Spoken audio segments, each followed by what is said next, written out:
Alright, this is going to be a commentary of what was probably one of the best Charlotte races in Street Stock I've ever had. This is actually an older race. It was my first win in a ranked iRacing race. My first win on iRacing came in an unranked truck race, but this was my first ranked win. And usually I avoid Charlotte in the Street Stocks at all costs. I just don't enjoy racing here. It's usually a wreck fest. I didn't qualify too well this race. Wound up qualifying fourth with like a I believe it was like a. I can't remember exactly what my lap time was, but it wasn't a great lap time. So the fact that I qualified fourth at all was fairly interesting. But the green flag has come out, and we get an opening to jump to the bottom pretty much right away, which is good for us. And we're going to immediately go to battle with this X car, get to the inside of him, and try to fight for that third spot and make our way through the field. Definitely felt like I had a car that could win. In practice, it seemed like everybody was turning laps that were, more than beatable. I seen a lot of wrecking and incidents going on in practice, so I figured if I could keep it clean, I'm probably going to have a good shot at least getting a top three. So, because of that, I was being a little bit more aggressive. I knew I had a shot. I knew I was going to be competitive, so I was going for it. We're on the inside of the 6 car here. We're battling with him. We've been fighting for quite some time. He's making that high line work. He's not really pinching me down. He's giving me plenty of room. He was being very courteous. But at the same time, he was really making that high line work. As I drift up just a little bit on accident there, luckily no contact was made. But we are going to clear the 6 car, and we're now up to P3. Now, that 13 car, you're going to notice, he is going to start lagging right there. And that lag was an issue for the entirety of the race. He was just blinking in and out of existence the whole time. We're beneath him, and at this point, I'm honestly a little scared. I'm like, okay, this guy's blinking in and out of existence. This is pretty bad. Um, I'm trying to give him as much room as I can because I don't know when he's going to disappear, where he's going to reappear. Just trying to, baby it, make sure that everything's, taken care of accordingly. Trying to get the 3 cars draft. I want to clear this 13 car. I want to get around him so that I don't have to deal with his lag anymore. So I'm trying to draft with this 3 car, push him through the corners if I have to, use that momentum. But unfortunately, the 3 car was running a very defensive line, obviously, as you do as the leader. And he was scrubbing away a lot of speed on corner exit due to how low he had to enter. And this gave the 13 car a run on the high side every time coming down the straightaway. And it was just incredibly frustrating to deal with. As we almost get clear of the 13 there, he disappeared. I'm like, am I clear? Nope, he's right back alongside me. And I'm like, god dang it. So now we're still fighting for second. We are boxed in completely, by the way. We've got the 6 car behind us, the 3 car in front of us, and the 13 car on our high side. We've got nowhere to go. There's no room for error at this point. It's just going to have to be a perfectly clean, clear race the entire way until this gets settled down. So, really pushing that 3 car down the straightaway, trying to use his draft. Notice that 13 car is taking all kinds of damage from his lag. I don't think he was actually damaged, but I think the game thought he was damaged in the replay due to his lag and showing him in the wall and whatnot. 18 car is also creeping up. He's gotten around 2 cars there, and he's moved up to P4, and he's definitely going to be challenging us here. But I've touched the apron just a little bit and shoot up the track a tiny bit. And it actually sort of worked out because I ended up pushing the 13 car high, and I almost got clear of him. I tried to clear him there, but I was not clear, so I came back down, given the position again. I was very disappointed. I thought right there that I'd finally gotten around him. But, coming through 3 and 4, again, I almost get clear of the 13 car one more time, but it's just not going to stick. As we push the 3 car through the trial, I believe I actually was on his bumper trying to get ahead of this 13 car. We do clear him for just a moment in the corner, and we are going to slide up, and he's going to try to pass us on the apron. So I'm going to come down. I'm going to give him a nudge. I had no intentions of wrecking him there, to be honest. But if he had wrecked, he wouldn't have had anybody to blame but himself. You don't pass on the apron on the backstretch of Charlotte. I don't think I've ever seen anybody except for this guy do it in the, numerous races I've done here. To me, I sort of equate it to passing beneath the double yellow line at Daytona. It's needlessly dangerous, and all you're doing is forcing everybody around you into a dangerous position. You know, when you enter on the apron real low like that into the corner, either the guy that's outside of you has to give you the position, which isn't really fair because you passed them outside of the confines of the track, or you're going to come up and you're going to wreck them. It's just a bad situation all around. You don't pass on the apron. I wasn't going to let him pass me on the apron. But I noticed he caught back up, and I was like, you know what? This guy's probably going to retaliate.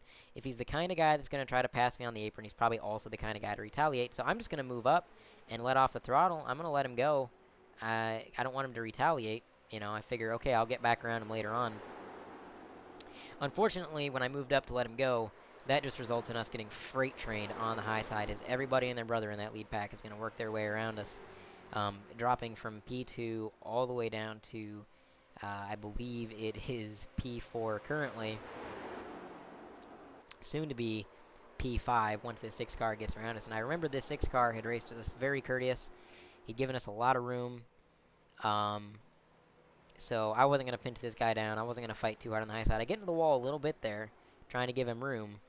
That was my own dumb fault. And he's going to get around us in this corner, and now we are free to drop back in the line. But we got a lot of work to do, and not much time to do it because the laps are winding down. These are only 20-lap races here at Charlotte, and we're all the way back to P5 with some lap traffic in the middle. So we got to get to work. And coming through 3 and 4, I get a good run on this 6 car, and I'm hoping the run's not going to stall out, but it sort of does. Just drafting him through the tri-oval. You guys got to remember, you know, Charlotte in the street stocks is basically just a plate track. You know what I mean? It's the same style of racing. It's more about drafting and, you know, slingshots and blocking more than it is actually running your lines. So I get a run on the 6, and I go extremely low, hoping maybe he'll let me in. He did not open the door, however, so we're stuck behind him. I wasn't going to pass him on the apron. So I let off the throttle, and we're losing ground to the leader currently. You know, me and the 6 car is kind of holding me up at this point, and the number 4 lapped car is not helping matters at all. So we finally get around him, or at least he does, and I'm going to try to let him trailblaze the path right around him for me. And he does. We're now clear of the 4 car, so lap traffic's gone. Still P5. They're battling 2 wide for 2nd place. And we finally get to the inside of the 6 car. So now we are 2 by 2 by 2 in those 2 rows, and the 18 car in the middle.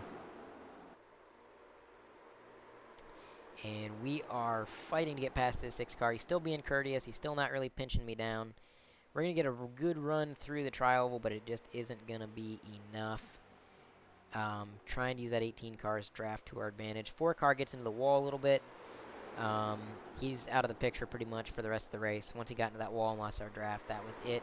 Although we have more lap traffic up ahead as the leader lags into the wall. We're trying to look to the inside of the 18. Is he going to give us room? Maybe, maybe. No. I wasn't going to force it. Honestly, I probably could have got underneath him right there, but it would have been really risky. I wasn't going to force it. The thing is with these rookie lobbies is you got to give people space. You cannot race people as hard as you would in a B-class lobby or an A-class lobby because you can't trust everybody to be that skilled to be able to deal with that kind of racing. So, you know, whenever you're in a situation like that where, yes, I probably could have got to the inside of the 18, I played it patient. I lifted. I was like, I'm not going to force the issue. It's a rookie lobby. It's going to result in a wreck 99 times out of 100. So I lifted. We're riding behind the 18. Leaders are still 2 wide. 1st and 2nd, top and bottom, battling it out, 13 and 3. And that 13 car, he was really good around that high side. He was not giving up on that top. And I don't know, he's probably one of the faster cars I've ever seen on the top lane. I've never seen anybody be able to consistently stay on that top line for so long and consistently just barely get a nose on the car beneath them. We're really pushing this 18 car now. I mean, I'm really trying to get around him. There's not many laps left. I'm like, come on, man.